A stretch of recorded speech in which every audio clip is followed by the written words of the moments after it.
ladies and gentlemen, welcome to Cordkillers live from DragonCon 2014! Our mission to report the intel from the front lines of the cord-cutting revolution so you can watch stuff you love where you want, on whatever damn device you choose has taken itself to Atlanta, Georgia. Brian Brushwood. Yeah, I'm Tom Merritt. Buddy? Hey, man. Normally, this is the part where I'd say something about the opening clip, but it turns out that the opening clip is our nationwide journey, courteous of our amazing patrons. That's what we call you, amazing patrons. We are joined today by none other than Fraser Kane of Astronomy Cast. Hey, guys. Thank you for coming all the way to Atlanta just to be on Cordkillers, man. All the way from Canada, man. You put me on the schedule. Yeah. And I didn't realize that this was the Atlanta show. Well, but I yeah, am we should have such a told professional. You. No kidding. That I, once I realized, I had to make the journey. You are the man. Let's get right into it with our primary target. This week, Google did not buy Twitch. Wow. Did Wow. not see that coming. Was everybody wrong on that one? Actually, there's a lot of work being done. That's a really stupid way to say people are still rumor mongering, but there's a lot of people. You can say work. You just got to do the air quotes. Yeah, thing. right. There's a lot of work being done. And I guess it is work, but a lot of people are trying to figure out like what actually happened with Google, because apparently there was a deal with Google, and the best reporting that I've seen is that Google wanted a breakup fee in case the antitrust people said, well, you already own YouTube, you can't own Twitch too, and Twitch didn't want to agree to a fee, and so Amazon swooped in and bought Twitch for $97 million in cash, a total of $1.1 billion. In stock, right? I mean, is the like based on the evaluation, like the amount that they bought? Yeah, $970 million in cash, and the rest was stock. Yeah. Okay, can we queue up a bunch of pointless speculation from Brian and Tom wondering about Google buying Twitch over the last couple of weeks? Okay, so is that, can we get that video to roll somehow? I cannot. Yes, we can have a highlight reel of how wrong we are. Well, Brian, we don't know if they're buying them, but since we have these very credible reports. If you'd like to see a highlight reel of all of our wrong speculation, we suggest you watch episodes 1 through now. Okay, I can't decide. Number one, I understand this is the right play for Amazon to do something daring and bold, and you've got some stats about Twitch that make it a compelling buy. What do you got? 1 hour and 45 minutes spent on the site per day on average by people who view it. I mean, these people turn it on and leave it on. 1.35% of all downstream traffic in the United States during peak times. And you're probably used to hearing, well, Netflix is 20%, but that puts Twitch in the top 5. Like, they download a huge number of people. A huge number of people download them. And 1 year ago, Twitch wasn't even equal to headline news in the size of its audience.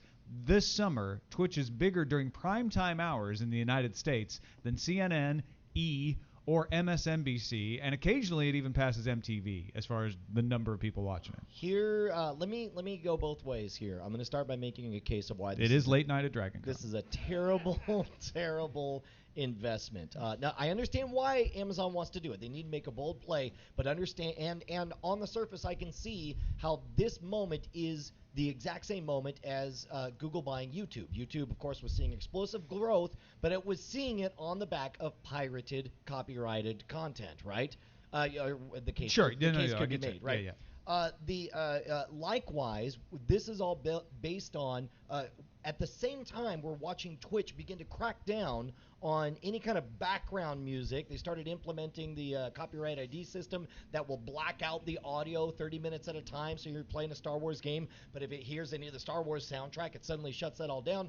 Now, that doesn't affect the live streaming, but it does affect the content library on there. So I think in Amazon's mind, they're thinking, this will be our YouTube. We're buying in at something at the height. We'll clean it up. We'll make it copyright neutral, and everything will be fine. The difference is that turns out that people really love to make and post videos. YouTube stumbled into an entire new genre with the video blogging world and of a new form of content creation or whatever. Whereas Twitch is only a scaled down version of watch someone else do a thing, only now they're in the middle of adding all these rules to where if it's an interesting thing that somebody possibly, because right now it's only archived content that they blank out the audio on, You're telling me that's never going to go to live? It's so scary. Like freaking, there's a reason YouTube did not roll out and still makes you sign a contract every time you do a hangout on air. They're like, you better swear to God you don't play any copyrighted music or else you're out of this program. You're telling me that's not going to come visit on Twitch, and you're telling me that's not going to shut this thing down on its appeal right now? Yes. All right.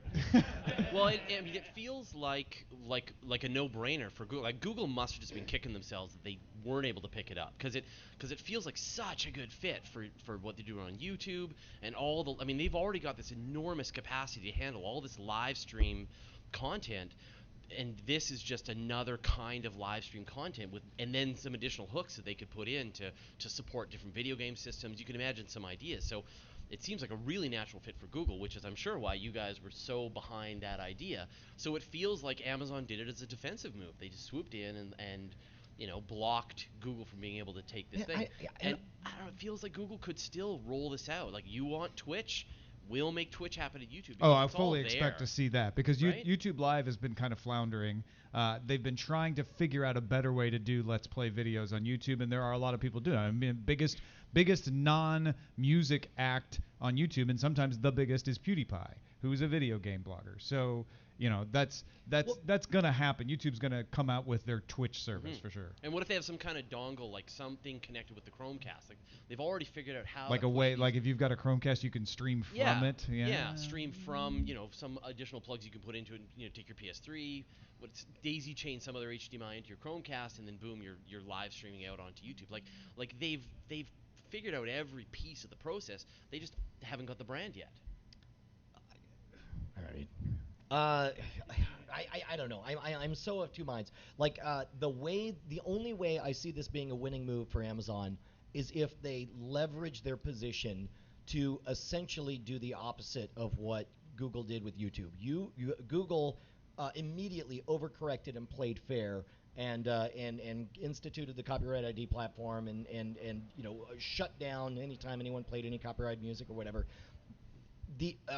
If they do that on Twitch, what's the point of Twitch? Why not use any other streaming platform? I don't think they'll do it on Twitch. I think they're fundamentally different situations. When Google bought YouTube, YouTube was seen as playing videos of television shows that they shouldn't be, and Viacom sued them. And Google overcorrected not necessarily because they wanted to be good guys, but because they were getting sued by Viacom, and they needed to show good faith efforts. Like, no, we're not building our business on this. That just is something that happened, and we're doing everything in our power to correct it. And they're still reacting to that, because remember, that Viacom lawsuit wasn't settled not that very long ago.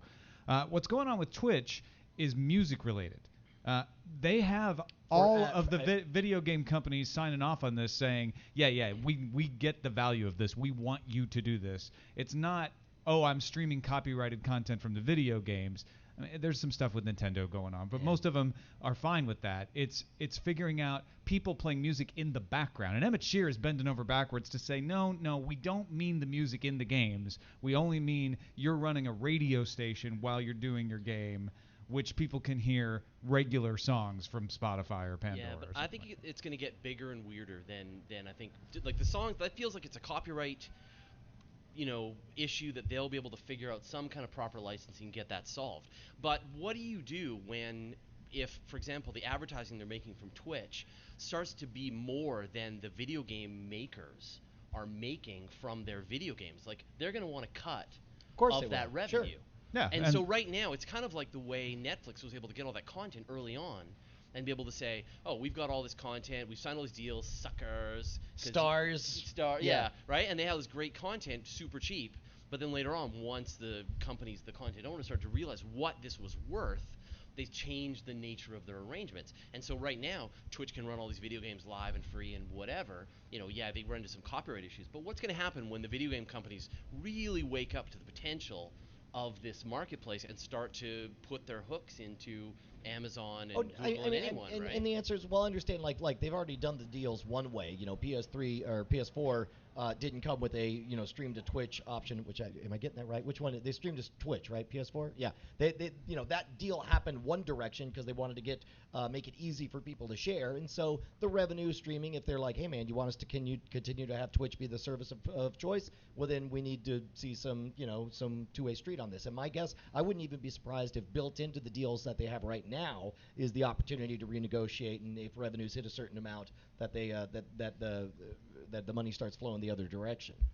Yeah, I think there's no evidence that the video game industry really feels that these Let's Play videos are anything but a benefit to them.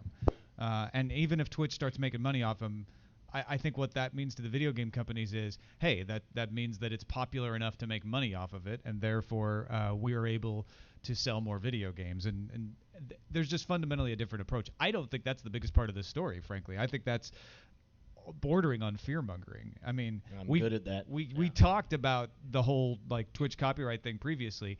Amazon getting them is so much more interesting to me because this is entirely new for them. I mean, yes, they've got Amazon Prime and they've done video and they're doing pilots with like heavily produced things like Netflix, but they've never had any kind of user-generated content for video. They've only had things like Goodreads and I mean, there's a little bit of self-publishing goes on with Audible and obviously Kindle Direct. That's about it. Holy crap. Wrap your mind around this. This is not them expanding into a new space. This is them capturing existing markets. So don't think of this as like, oh, now finally Amazon has a foothold in a social community. They're like, guess what? Your social community now automatically watches what video game you're playing and tries to sell it to you over and over and over again. Yeah. Absolutely. I mean, That it's sounds gonna great. be easy to buy a video Yeah, it's a game good from one. Amazon from Twitch, and Wait, don't. wait, back this up. It's annoying enough that I can't that I have to go to incognito mode to search Amazon for certain products, or else I get ads and they're all like, "Hey man, we know you looked for this." I'm gonna stop talking. Take two. Back massager. But like now, it's like you can't turn it off. It's like, hey man, we know you were watching this Call of Duty game. We know you watched this old one, and guess what? This old thing is now re-released at $5 sale or whatever. I don't know how great that's just gonna be. that's a whole separate conversation about advertising and tracking. I mean, that's not just Amazon. That's the Yeah, entire internet. Okay, but You're saying Right, like no, I don't like things on the internet because they track me. And Sure, but I think that's a really good point because there isn't like YouTube can't like as you are watching YouTube videos, they're not like actually digging out the content and then chasing you around the internet. Say, They're are you sure you not? don't want to buy that? You By sure you that- don't want to buy yeah, that? yeah. I guess like, they are, you watch, but you they- really yeah. enjoyed the kitten video. Are you sure would you like a kitten? Yeah, Right? I think we're going down old rabbit holes here. All right, like, all right, that's like, fine. Yeah, oh, take us the, in new the territory. cookies and the torrents, that's going to be the Well, problem. but- What's going on here in my mind is that Amazon just bought the next ESPN. Like, At least. esports is going Yeah. to be, it's not even, I mean, user-created videos will be big on Twitch, but what Twitch is becoming is the place where you watch pro gaming. No, This is where you I- watch everything that happens in video games. I don't And agree. I don't agree. I would say of the last You 10 don't think times- people do that on Twitch? Oh no, I mean I think clearly they do, but I would say the last 10 times I've tuned into Twitch, one has been a major announcement where I'm watching along with a bunch of other people's. The other 9 times I'm watching my buddies. And if it's my buddies, they're not buying the ESPN, they're buying MySpace, which is a social network that we've seen can get dumped and dropped for another one. To me, that sounds like in the mid 2000s saying Google just bought a bunch of people who make cat videos. No. They bought freaking brand share and Viacom's content. I mean, depending on the argument you make. I don't know. Maybe I'm wrong. I mean, let me ask you guys. How many of you guys tune in to Hands in the Air if you tune in to hold on. Twitch.tv? That's not my point. My point isn't what's happening now. My Okay. point is that's what's going to. That's where Twitch is going, and it's going to be huge in esports, and esports is going to get bigger and bigger. So go ahead and ask your question, but I just want to be clear. And I'm for the audience I here. fully expect everyone to say I don't watch a lot of esports. No. And that's not where I'm headed. If you have, first of all, hands in the air if you guys have watched Twitch.tv in the last month, at any point. Okay. Yeah, that's a big Whoa. number. Okay, That's keep more your than- hands more than in the 50%. air. Keep your hands in the air. Keep your hands in the air if what you were watching was a personal friend of yours. Hands in the air. Okay, most of them went down, so I was wrong. Next subject. All right. Well, I think, but one of the things that I really love about this story and just about Twitch in general is how the internet has shown us types of content that people want to consume that the traditional media had no idea. It's like it's what search engines were to content. They suddenly realized that people they don't want to read the newspaper, they want to find things, and that was brand new. And so Twitch just demonstrated that no, people legitimately want to watch other people play video games, and that there could have been television channels could have been around for 5-10 years that all they did was just show people playing video games, and they would have done great, and nobody figured it out until you had something like Twitch come along and demonstrate. And what's the funny about demand this for it. is what we're seeing is the little subsection on Justin TV that they created because they thought maybe some people would do this, which they then had to spin out as its own thing and then shut Justin TV down and made $1.1 billion selling the little subsection. I'll tell you what. I'm gonna be honest here. I'm gonna pull back the curtain. I think I'm just sore that they shut down Justin.tv. I think I'm pouty about that. Is that right? Shit. Yeah, is that no, what this I'm is? really Okay, upset. I'm glad we got to the bottom of this. Yeah. Because essentially what they're doing is what one and again I guess you do want to have a specific purpose. You do want to have a specific brand. But as a content creator who built his entire live streaming career on an open-ended platform that allowed you to broadcast what you want, when you want, wherever you were, that dream is dead. Ustream still exists. No. Justin TV, my account is shut down. I no longer can transmit from my app. Anything that's on Twitch.tv has to be. I'm talking about Justin.tv. No, but I just said you can still broadcast what you want, where you want on Ustream. Or on YouTube. Yeah, Hangouts. Yeah. You just backed the wrong horse. Not the same. My point is that Justin.tv is where I made my bones, and now they're like, well, new rules. You can only do it if it's. We can't even broadcast Cordkillers on my Twitch TV account. Right. That sucks. There's nothing great about that. Go pick something else. Yeah, it's not what it's right, for. that's fine. But if you're Trump or you're Artosis and you've got millions of people watching you do playthrough videos, you're the next generation. Well, good for them. Here's a high five. Old man Brian doesn't play the video games on the Twitch. All right. You do play video games on the Twitch, though. Not anymore. I play them on Meta CDN now. I guess that's the other thing, too, is we're having to pay out of pocket now in order to get the same thing that we used to, and it's because, whatever. Congratulations, assholes. Title. Hey, you know who we should congratulate? Assholes. Ourselves. Yeah, exactly. Ourselves. Well, specifically, I think you're talking about. No, I was going to say we congratulate ourselves because we have convinced people to support this show. Oh, my gosh. 1,952. We're so close to my dream of having over 2,000 bosses. I told Bonnie once, I said, someday I'm going to quit this job, and hopefully I'll have a job with 1,999 more bosses than this job. And she said, where did that accent come from? Yeah, that was weird. And lo and behold. Do we have any of our bosses in the audience? Thank you so much. Thank you. We love it when you call us your bosses. Oh, that's fantastic. We thank you guys. Patreon.com/Cordkillers is what makes this show possible. Thank you guys. Time now for some signals intelligence. This is the section about the streaming services you can use. And this one actually involves a little hardware, but it's mostly about Amazon and Netflix. 4K, which we're in that awkward phase of 4K. The voice is changing. It has a hard time controlling its impulses, but it is maturing. You can now, starting in October, get 4K Amazon Prime streaming, as well as in Europe they're adding 4K Netflix, Walkie TV, Chili, and Maxdome to Samsung televisions. Netflix has been streaming in 4K in the U.S. since April, which most of you forgot if you ever did know. And Samsung began 4K broadcast in April with Korean cable provider CJ HelloVision. This is all kind of like, yeah, I can't afford a 4K TV anyway, but it is that point where we start to see some actual content. Now, I remember when this happened with high-definition television, it was the Discovery HD Theater. It was, Mark Cuban's HD Net. Yeah. Like enthusiasm for the very idea of high-definition television was so high out of the gates that literally setting up a camera in a cornfield to watch the sunrise was content for an hour. Now, think about this. The equivalent to 4K is online streaming services. It's Netflix, it's Amazon, it's Walkie. Those are the first to be available for you to watch in 4K. Yes. And the last. Wait, you think 4K is going nowhere? No. I just think like, are they going to deliver them on discs? Oh no. Hard drives? Yeah. No, I see. Yeah. What I mean? You're saying physical media is dead. Yeah. Agreed. We're not going to have another physical media. We're going to just have it all just delivered streaming electronically. I feel like the rush to 4K is tepid but necessary.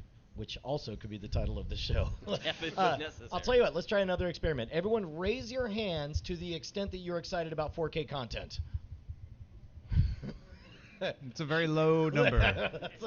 I do, however, believe 4K will be an important middle step along the way, too, and we've talked about this before. I have a friend of mine who's now like a vice president over at an unnamed Hollywood company who says that the buzz is all about the ultra high dynamic range television. Well, Ultra HD is another name for 4K. Well, no, not high definition, HDR, high dynamic range, right? And so the idea is, when they show, not that you want to be blinded by the actual sun, but imagine going and it was so realistic that when the sun came out, you squinted. Like that stuff in every tech demo that they've done, people are like, I can't see the difference between 2K and 4K, but it's like, I know I ain't never seen nothing like that before. And it's a technology that they can retroactively go and introduce. And so we're going to see televisions that are taking advantage of this. However, a prerequisite to give this kind of ultra lifelike experience means we got to move to 4K, which nobody cares about, in order to get to this high dynamic range television, which people, I think, will care about. And I'd be curious to find out why people don't care about 4K, because people didn't care about HD in the early days either. Mostly it was because I disagrry. How many guys? Okay, raise your hand. Hold on. Let me finish here, Ross Perot. Sorry. I'm talking about 1999, 2000. People said, yeah, HD, that's great. I can't watch any content, and it's way too expensive. And there were people who were like, what are you talking about? This is great. I'll pay any amount of money. And there are people talking about 4K in that same way. But most people are like, nah, can't really watch that. Yeah, but it's just it's a question of cost. I mean, you can go out and you can buy an HD TV that's reasonably sized for a couple $100 now. And so when the price of the 4K TVs come down, then you'll buy one, because that'll just be like, yeah, I'll just bring the $800 instead of the $500 to get the 4K I disagree TV. with both of you. Because the cost is lower to make the jump to 4K. You can get a 4K television for under $500, and the enthusiasm. Yeah, no. Have you guys not seen the 4K? Because I was going to buy one as a computer monitor. Go to Amazon.com. And what's that? Oh, you could buy a Hisense technically 4K TV. Okay, Yeah. Whoa! Sorry, right. Professor Jerks-a-lot. Here's my point: is that the excitement was higher despite the cost being Actually, higher. I got a better example for you. Okay, all right. A what you got? Samsung 60 hertz smart LED 40-inch 4K for $1,000. Yeah. Wow, 40-inch. Yeah. That's Yeah. big. And that's All right, like, and so- we're still on the cutting edge of this. Okay, right now. so here's my point: is the barrier to entry is lower, and yet the excitement is lower. Whereas back in the HD days, it was a huge barrier of entry to get in, and yet people were still buying it, and they were watching sunsets on cornfields because they were so excited about it. Nobody's doing that with 4K. Doesn't matter. Doesn't I matter. will concede that. I will concede that people are definitely less excited about 4K than HD. I think you've made that point. Would you say the response is tepid but necessary? I would say it's both tepid but also necessary. Yeah, I mean, they're all going to switch to it. You're going to go into the Best Buy or Costco, if people still go shop there, and say, I want a TV. Well, do you want the 4K or do you want the HD? And because it's an extra $50, and people. Because to me the point here is like making HD it's TVs. not about the level of excitement, but 4K will become the TVs that everybody buys. Yes, that is definitely and agreed. I find it fascinating that the first type of content delivered is not through DirecTV on HDNet. It is not Discovery HD Theater. It is Netflix and Amazon Prime. That's and a very I think good that's point. very telling about the direction of the kind of content that we're going to get. Agreed. Well, that's no good. Let's move on to Gear Up then. Gear Up is our segment where we talk about hardware, the kind of hardware you can use to watch the television shows that you want where you want. And TiVo just came out with a box that sort of wins the cord cutting war temporarily. It's called the Romeo OTA. OTA stands for over the air. It's $49. So it's half the price of a Roku or the price of the base model Roku, if you want to look at it that way. Has 4 tuners, 500 gigabytes of storage. 5,000. No, that's oh, a typo. It's typo, 500 sorry. gigabytes. 5 terabytes. Thank you for making sure that my typo was public, even though I corrected it on the fly here. I'm editing it right now. Okay, fine. See, it says 500 now. 500 gigabytes. 500 gigabytes. 4 tuners, 500 gigabytes, compatible with the TiVo Stream, and does Wi-Fi.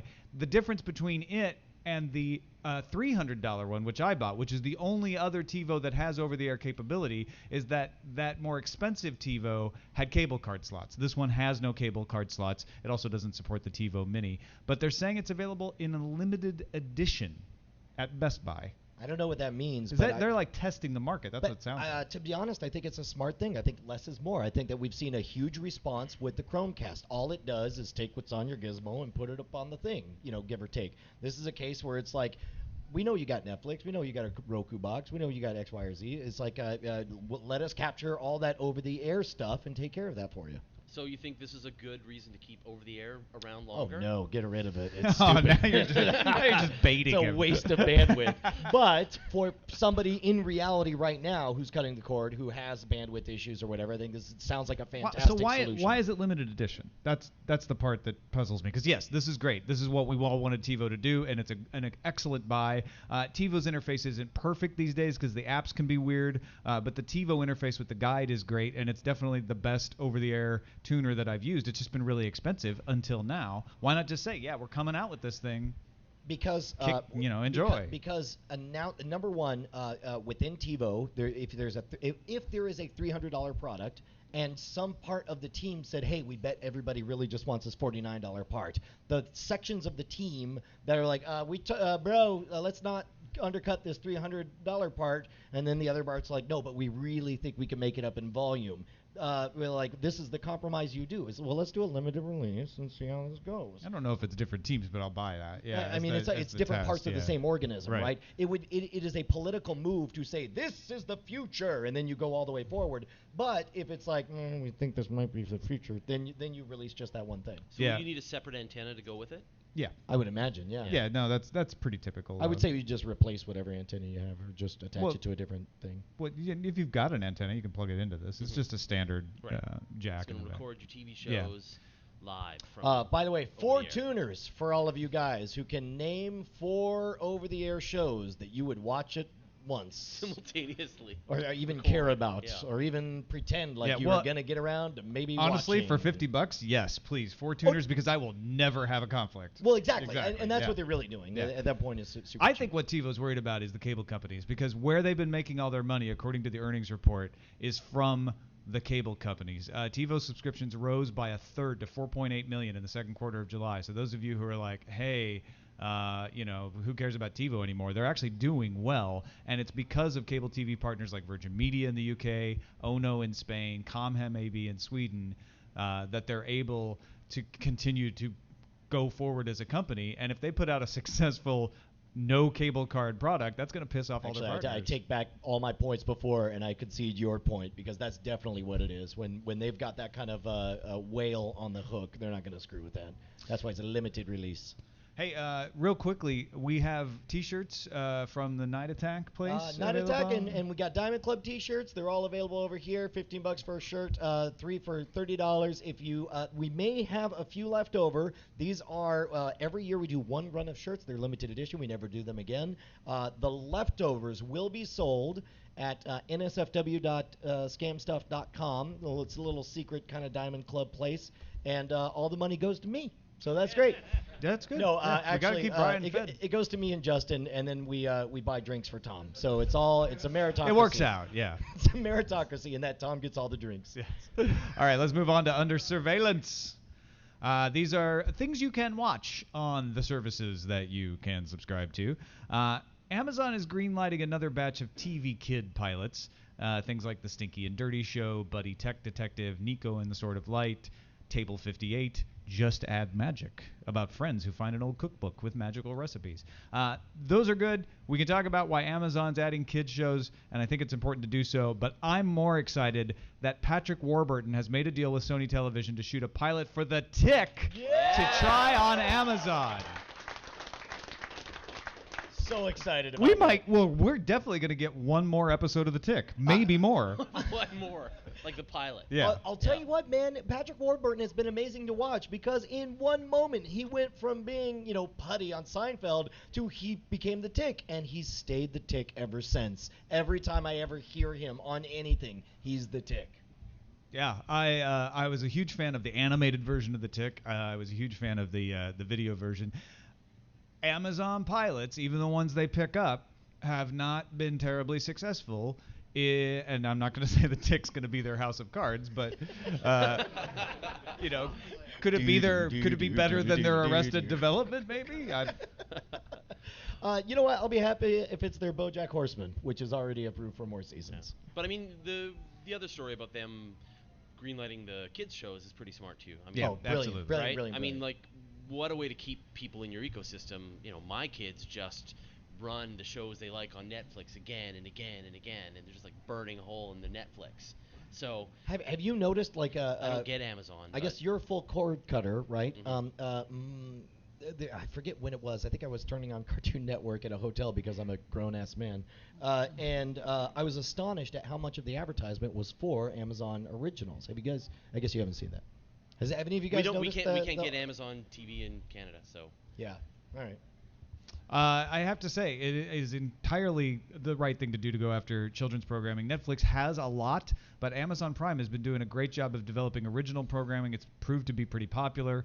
Current children's shows coming in the months ahead. Tumbleleaf comes on September 5th, Creative Galaxy on October 3rd, and Anadroids on October 30th. So if you're looking for that kind of stuff for your kids, you might want to look at the Amazon Prime. And what's funny is it's not, for the record, you're not looking for it for your kids. You don't care what your kids are watching. If you're tired of your kids complaining about how they've watched everything on Netflix, guess what? There you go. You'll add Amazon Originals. Let's move up to the front lines. These are some other stories in the news that we want to give at least 60 seconds of attention to. I'll start us off. Netflix dropped $2 million to get access to the first season of The Blacklist, which will show up for U.S. users September 7th. Now, I get The Blacklist has got a cult following, and that's a smart acquisition, but $2 million, that's the most they've paid for anything, apparently. I'm going to agree. For a show? I mean, how much did they pay for House of Cards? Well, for an acquisition, I should say. Like just the rights clarify. to a show, Yeah. I was just realized that I can't find don't worry my about timer the timer, app. yeah. Okay. So we're just going to have to wing it. Yes. We're going to have to estimate. Uh-oh. Nicely done, Zach. Zach Holder in the audience. By the way, quick round of applause for Zach. And that's all the time we have for that story. Hey, man, YouTube can now queue videos to Chromecast from its webpage. Not only that, but you can now cast whole playlists. Now, explain this to me. Does this mean that it still has to go through your computer just like the Chrome add-on did? Or Yeah, it just means you can queue stuff. Okay. You didn't used to be able to do that from the You webpage. had to individually do. Oh my gosh, Yeah. no! And as a matter of fact, the moment you just said that, I had flashbacks to realizing why I never used my Chromecast with my kids. Is because I was like, I had to come back. In fact, my 6-year-old discovered Bill Nye the Science Guy, and she wait already. I'm No, gonna that's use from the previous Oh, one. from the previous one. Okay. She discovered Bill Nye the Science Guy, and of course, there's a billion old pirated copies of it on YouTube, and she loved each one, but I had to come back every 20 minutes and reset it up on the Chromecast for her to watch it on the screen. So that's huge. So you can just but make a Bill Nye you can put it on your playlist. Watch It Somebody Later already queue. has. So like right now, you can watch a video. You can put it on your Watch It Later queue, and that's a playlist. And playlists will play on the Chromecast, won't they? Playlists will play on the Chromecast from some places, but apparently they couldn't play from the webpage before. Now you can. So congratulations to all of you with 6-year-olds who just discovered Bill Nye the Science Guy and wanted to play pirated copies of it on YouTube. Perfect. Netflix will launch an original series in French late next year. Marseille follows Mayor Robert Terreau, who has been in office 25 years and is facing off against an ambitious young politician. Netflix calls it a tale of power, corruption, and redemption, except in French. And this is part of them. They're launching in the next couple months in France and all across Europe. But I'm assuming they're just gonna dub it. No, this is for France. Well, I understand, Right. but No, they're shooting it in French.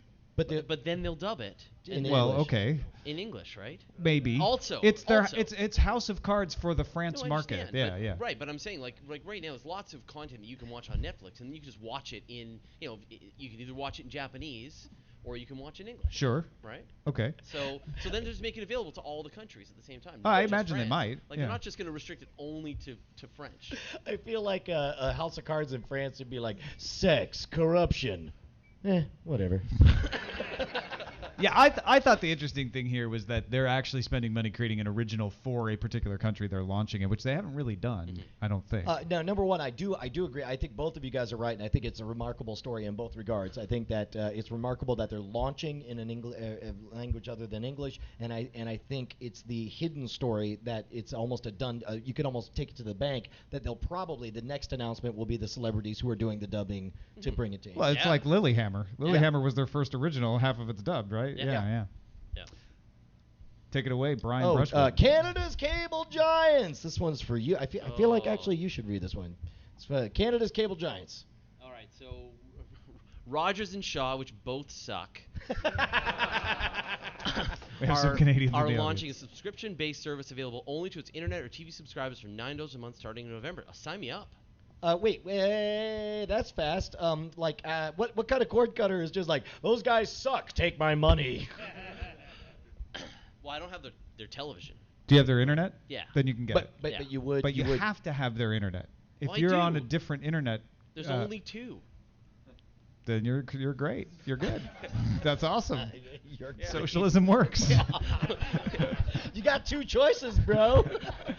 But if you're on the wrong choice, then you can't get the show me. Does it work with Rogers? It works with Rogers Does and it Shaw. work with Shaw? But there are other And ISPs. that is my internet service provider. But there are other ISPs Yeah, I know besides there is. Rogers. Hey, Okay. man, Netflix didn't win any Emmys during the primetime ceremony. Out of 31 nominations, they took home 7 of the Emmys given away at the Creative Arts Academy this week before. Last year, David Fincher won a primetime Emmy for Best Directing, and we all know this means the end of cord cutting. Yep, it's done. Netflix is out of the race now. Cosmos won a bunch. Boy, No, okay, do you think it was a backlash against? I No. mean, because Orange is the New Black was very popular and it got all the nominations, but First of all, neither Orange is the New Black season 2 nor But this is for House of season 1. Cards. Okay, whatever. Neither. First of all, none of those. All of them were a decrease in quality compared to House of Cards last year. House of Cards was truly exceptional and wonderful. None of those contenders were nearly as good, and it's right that they didn't get the awards. there you go. They Jerks. sucked. Brian Bushwood said so. Someone didn't win an Emmy this year. I feel like I'm just saying, hacking the system was snubbed. We weren't even invited. I kind of think it was a backlash in I a think- way. I I think you make a fair point that the quality may have been a drop off too, but I don't think it was such a drop off that it should have eliminated them from possibly winning an award. You have to look at what else did win awards, obviously, but I think there was some enthusiasm to give House of Cards in its first season, like, hey, this is really good and it's Netflix, it's disruptive, that's cool, that's attractive, and then the next year it's like, yeah, we don't want to just be giving stuff to the online people because they're online, and it's a little bit of a reverse prejudice. I wouldn't have felt bad if they gave Orange is the New Black an Emmy because it was exceptional as in different, but definitely House of Cards really took a hit, and maybe who knows. I know we have fans over at that show. I assume you guys are setting up an even more amazing season 3 that's better than the season 2. All right, we're going to skip on screen, first of all, because Brian's been traveling so much he hasn't watched a lot of things. And I'm going to talk about the things I watched in spoiler in time at the very end of this panel. And we also want to leave some time to take some Q&A from the audience. But Fraser, I don't want to cut you out. Is there anything in particular that has really been, because you always give us great suggestions. you're but pretty you've been good watching. stuff. Right. So I've been letting Netflix choose my shows to watch, and I've literally Netflix. I trust you. Where are we gonna go next? And so it had me watch Death Note, which is anime, and I'd never seen that before, and I just loved the hell out of this. It's a great anime, and then I also watched Sword Art Online, which I watched with my kids, and they really loved it, and I really enjoyed it too. So Sword Art Online, Death Note, 2 animes that we've been kind of powering through. Excellent. All right, we're going to take some dispatches from the really close to the front, actually right literally here in the front of the room. We've got a microphone We've set got up. a Just microphone. come right on up. If you I guys know there have was one guy back questions. there waving his arm earlier, and this is your He chance. got frustrated. If he He was left. like, "Screw he these took guys, off. All I'm right. outta here." So anybody who's got a question, First please. come, first serve. We have about 15 minutes left, and then we got to talk about what we're watching. We'd love to hear from you guys. If you've ever wanted to write an email or had a question for us, just come on up, get in the line, and ask away. Hello, sir. Hello. Who are you? Who am I? I'm Rick from Colorado. That's who I am. Are you sure? Maybe. My question is, am I a bad guy for running back to the ex-girlfriend of Comcast Cable in April? No, I don't think you're a Okay. bad guy on the face of it. Why did you run back? Internet, Thrones. and then I had a cable card slot in my computer that was just collecting dust, and I wanted to use it again. Well, you're not a bad person, exactly. But, But- maybe you could have and the only played a thing little I do different. watch You know live what? is sports. Wait, real quick. Here's how you tell if you're a bad person. I'm going to ask you 3 questions. Are you watching what you want? Yes. Are you watching when you want? Yes. Are you watching on the device you want? Sometimes. Oh, no. And I almost had a thing there. Yeah, that was close. It's tough. Like as a, I'm a total cord cutter, and so part of that is that I'm not able to really watch all the latest stuff, just because now $9 I'm on board. But so for me, I'll just when I'm in the mood to watch a show, I will go to Netflix or I'll go to YouTube or any of those sources, and I will pick from the vast store of human content and watch a thing that entertains me. And so once you get off that treadmill and stop having to it's time for Game of Thrones and everyone's watching, so I got to watch it too. Although I will it's say very there's something to be freeing. said for that whole experiencing it and being No, I know. part of that moment with everyone. For sure. But I think you can remain fully entertained with the amazing resources that are out there now. Which, by the way, for the record, there's a loophole on the whole Game of Thrones scenario, and I tweeted about this, but nobody really picked up the ball on it.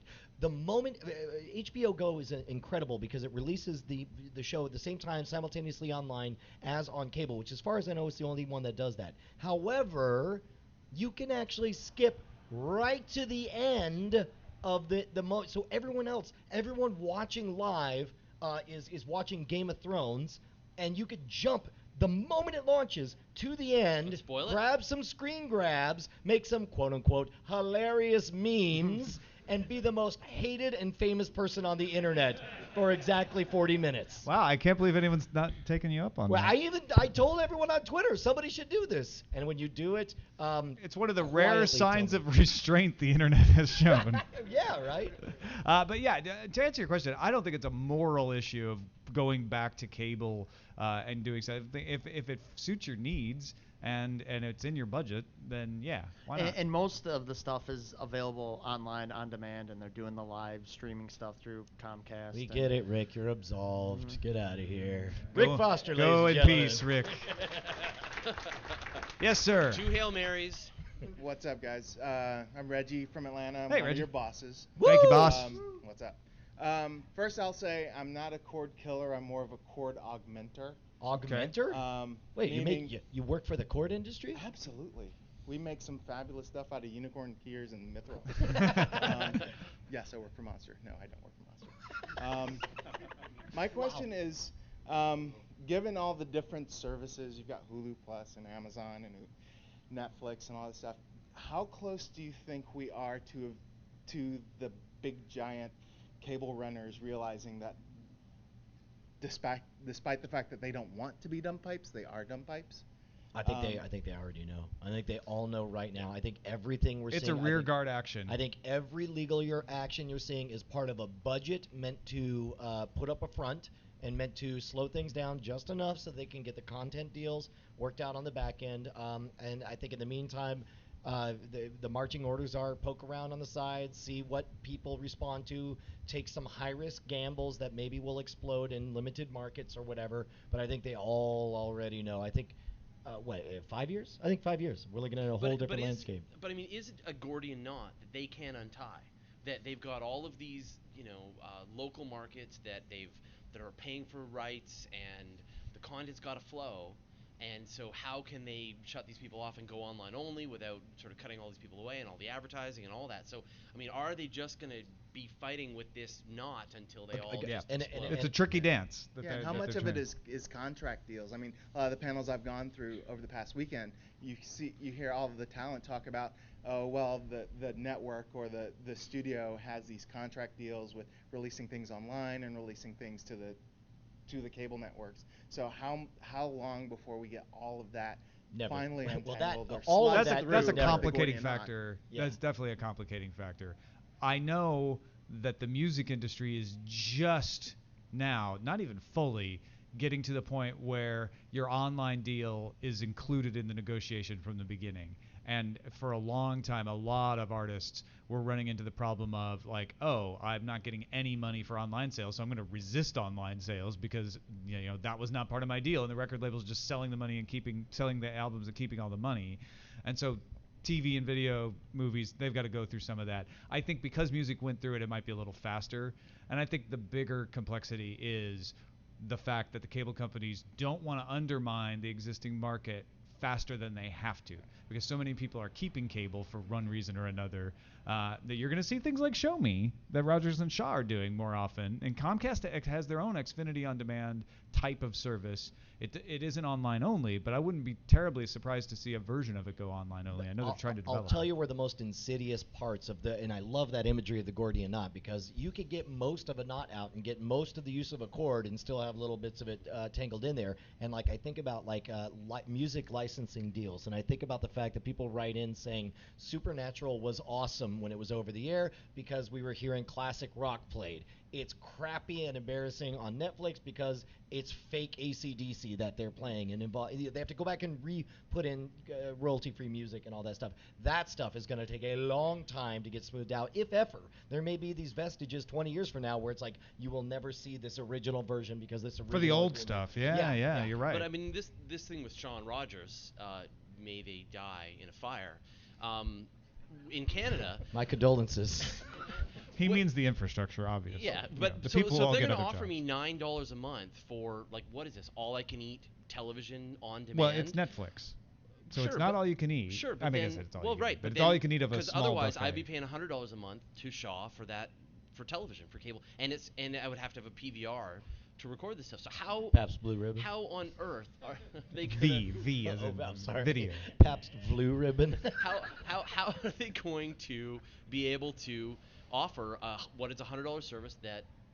Well, because a $100 service gives you a whole lot more. That's going to be the argument, right? What Show Me is going to have is 14,000 television shows and a couple thousand movies. And what you get with your DVR in the regular service is everything broadcast that day from everybody, which is a significant amount more. All right, we're short on time. Let's take one more question. Hi, who are you? Hi, my name is Zan, and longtime listener of like all your podcasts. And I have a quick backstory and then my question. My backstory is that I am currently employed with a 9-to-5 job, and I am naturally very nocturnal. So now that I can watch everything I want all the time, how do I turn it off and go to bed? Oh my God. To be honest, this is no lie. This is why I never, not since high school, I've never had a television in my room, because I used to be like, oh, I'll watch TV and fall asleep to it. That's something that people do, and I was never able to, which is why I switched over to audiobooks, and I could fall asleep listening to an audiobook though, because it's like I would lay there and I'd put it on the most boring crap, and then I'd be all like, isn't it hard to tie a shoe? And my eyes will pop open against my will. I'm like, oh, it really is hard. And then I'll try to go back to. Yeah, I don't know. Put it on network television. Yeah. Yeah, we get so many people who tell us. I don't know if you guys get this email that they listen to us before they go to sleep at night. Yeah, I do. Like the first time I came and saw you live, Tom Merritt, a few years ago, and I met you briefly at the Eternal Members Party, and I felt like I was staring at you awkwardly because I'm so used to hearing your voice as I fall asleep, because part of the reason I first started listening to podcasts was because I could fall asleep listening to it, and then in the morning I'd get up and on my drive, like I would just start the podcast where I fell asleep the night before. So just the sound of your voice was making me a little bit sleepy, but I'm over it now. That's really the service we provide. We think we're entertaining people. See, we're really putting them to sleep. To be honest, I think we're going about this all wrong. I feel like we're like, hello, lovelies. Welcome to Cordkillers. We just thought we'd slip into bed with you and send you off to dreamland. Whoa. How would you guys like to talk about over-the-air broadcasts? Thank you for your question. Hello, sir. By the way, my favorite cryptic is Ogopogo. Oh, yes, that's a good one. Crossover, different panel. How far do you think we are to a mechanical royalty situation where you could watch whatever you want and just send some money And down. we've talked about this before, and of course, mechanical royalties are you could do in music by anyone could cover anyone else's music, and they just have to pay an automatic or mechanical royalty. But as And we there's talked been about, mechanical royalties in radio for performance, but not for copyright. right? Yeah. The answer is I think it's that same Gordian knot. I think that effectively we will get most of the kinks worked out in the next 5 years. I think. I don't know if that one ever gets worked out. But 100%, I think there's going to be things that get lost in the shovel. Well, and the problem with it requires a legal change, right? You have to have somebody, or it could be done voluntarily, but it has to be everybody agreeing.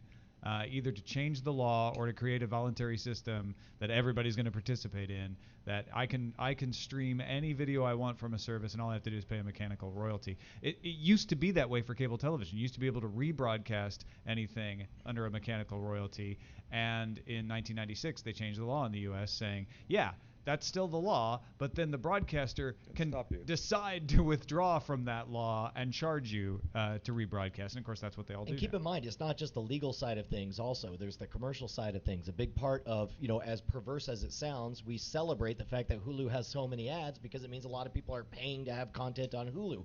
Which means, not when you're paying for Plus. That's totally dumb.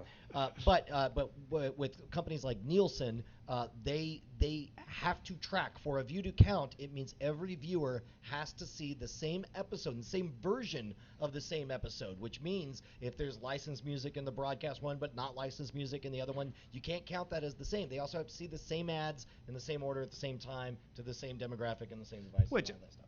if there were a mechanical royalty that worked, obviously they'd be like, we don't care when you watch it, we're going to get a royalty. But I just don't see that ever being financially compelling enough for them to give up the advertising model or the sales model. Right, but you can imagine it being everywhere in between. I mean, it's really just a technology problem. So, if you decide that your piece of content needs to be played with advertising for this amount for advertising, or a person can rent it for this amount, or a person can buy it for that amount, and then you let that content out, as long as that's somehow reinforcing on the content, there's no technical reason why this all can't be done. It's just implementing, and back to that Gordian knot, I really feel like they're not going to be able to figure this out, that we're going to see the organic stuff, the organic media like Netflix, things like that are created online only, that are able to crack it because they just don't have any of this stuff holding them back as they move forward. No, because what would be awesome is to have like a universal media card that you pay and somebody else does the resolving of who gets what money for. You're 100% right. You know what else would be awesome? Hoverboards. All right, hey, we only have a few minutes left. What do you say we take a little bit of time and do some spoiler time? Well, let's wrap up Cordkillers, right? Oh, wait, we have to finish the official show. So thank you, Fraser Kane, award-winning podcaster as of today. Actually, his second award, but the first solo win. Congratulations. Always a pleasure. Universe Today, obviously, one of your podcasts. Yeah, and Astronomy Cast. And Astronomy Cast, and check out HeroX.com because that's pretty cool too, and that's where Fraser works. Anything else to let people know before we go? No. Definitely check out the videos we're doing on Universe Today. This is what we won the Parsec Award for, is our guide to space videos. Oh my God, they're so good. Thank so you. super polished, so high end, so as good as anything I can afford. No, but I'm going to tell you what, man. Wrap your mind around this. Like, the production quality of your program is in every visually objective measure superior to that of Cosmos in 1980. It's like wrap your mind around the democratization of this. Absolutely. Now all of a sudden, like, you are able with your production budget and your time to create something as good, and they pop, and they're in, they're out, they're delightful. I've been showing them to my daughter, and thanks for everything you do, man. Great. Thank you, very Fraser. much. Thank you, everyone, here at Dragon Con in Atlanta, Georgia. Give yourselves a big round of applause. You guys are the best. Cordkillers.com, cordkillers@gmail.com.